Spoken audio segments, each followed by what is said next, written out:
everyone, welcome back to Sunny Live Show, and thank you so much guys for tuning in. I'm here to update you of what's going to happen on homecoming from the 15th to the 17th of December 2025 on Monday.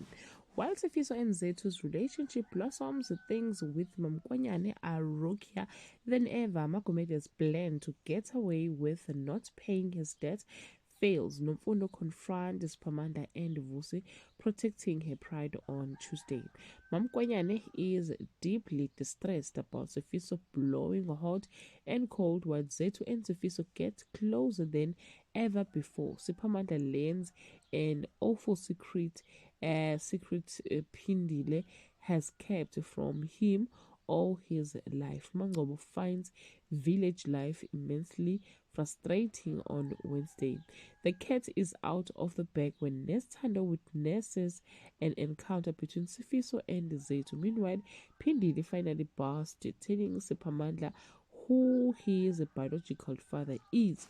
Well guys, that's all I have for today. You can leave your comment below and share your opinion. Bye.